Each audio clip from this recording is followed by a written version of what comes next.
Boa noite! Estamos começando mais um programa de frente com um veterano. E no programa de hoje nós vamos entrevistar ele, o Sr. Eurípedes. Boa noite. Boa noite, Sr. Eurípedes. Na entrevista de hoje eu queria falar um pouquinho sobre o início da sua prática. Então, fala pra gente. É verdade que quando o senhor começou a praticar, uma das suas principais preocupações era saber se, como eu posso dizer, se o senhor ia poder manter a sua vida social?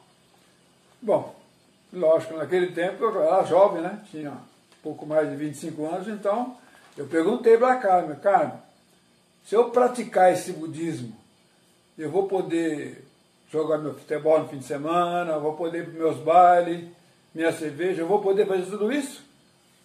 Aí ela respondeu, não, sem dúvida. Você pode fazer tudo isso, depois a prática também, né?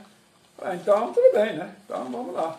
Ah, então a Carmen te orientou que no budismo nada é proibido, mas sim que você é o responsável pela sua própria vida. É isso? Exatamente. Ela explicou com detalhes que eu fazia a causa. Maravilha. Vamos para a pergunta na sequência. Então, Sr. Eurípedes, conta pra gente aonde que o senhor praticava, que lugar que era? Bom, o meu distrito naquela época, que a gente chamava de Shibu, ele era lá no Cambuci, o Lago do Cambuci, ali próximo do Cambuci. Ele era composto de 13 comunidades, 13 comunidades. E 13? Não era 3? Não, 13 comunidades. E eram espalhados comunidades desde lá da Zona Sul, Jardim da Saúde, Ipiranga, Moca, ali no próximo centro, na Penha, São Miguel e até Guarulhos.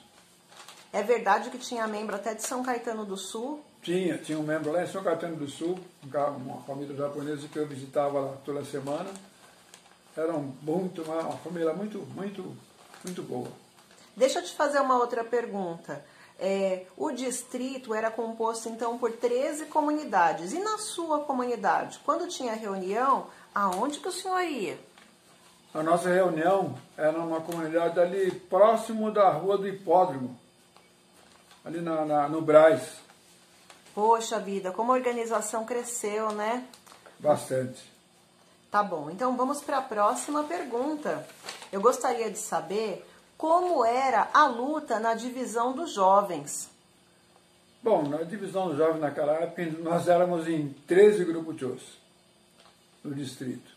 A gente se reunia uma vez por semana na casa do Shibucho, em torno do nosso Bucho, e lá a gente fazia, começou a base da nossa prática, era o Daimoku. Então começou o Gongyo, o Daimoku, mas o nosso Bucho, ele também reforçava no estudo, para saber, para entender sobre o budismo, né? Agora, Sr. Eurípedes, eu queria que o senhor contasse para a gente como que era a luta na divisão dos jovens na sua época. Bom, na minha época, a gente também, nós éramos em 13 grupos. Nós reuníamos no distrito, na casa do nosso Shibucho, em torno do nosso Bucho, e ali a gente empreendia a prática do Gongyo, do Daimoku e do estudo. Era uma vez por mês? Era uma vez por semana que a gente se reunia na casa do Shibucho.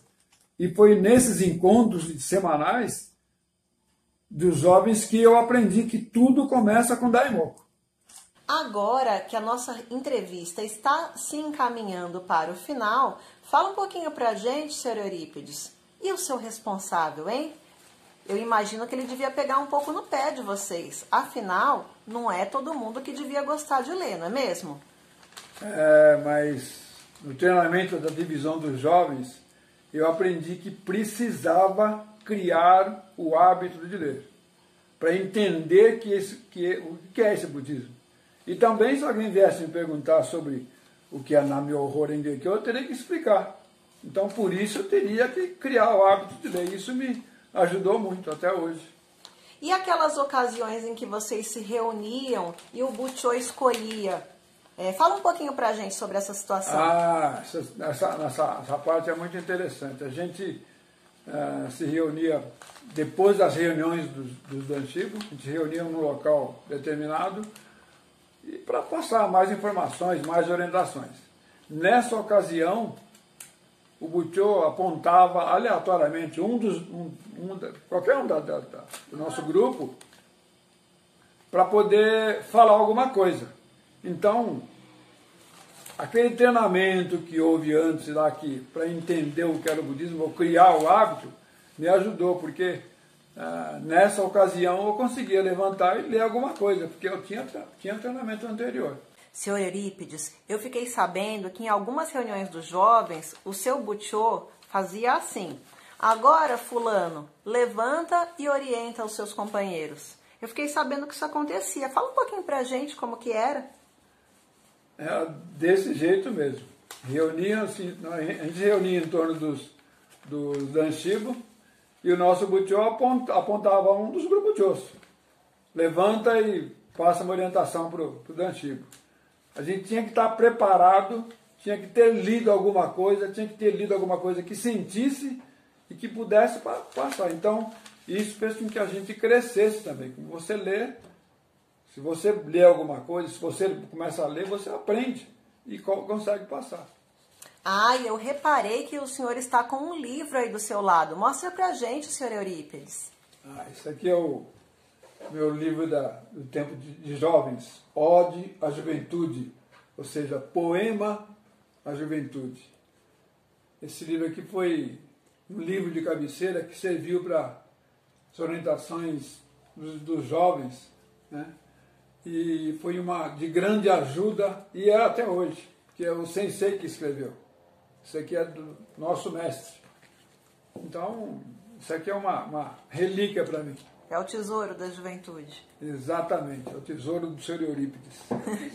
Então, com essas palavras, eu só tenho a agradecer essa entrevista, foi maravilhoso, viu? Nos encontramos em uma próxima entrevista. Até logo! Tchau, tchau! Tchau, tchau!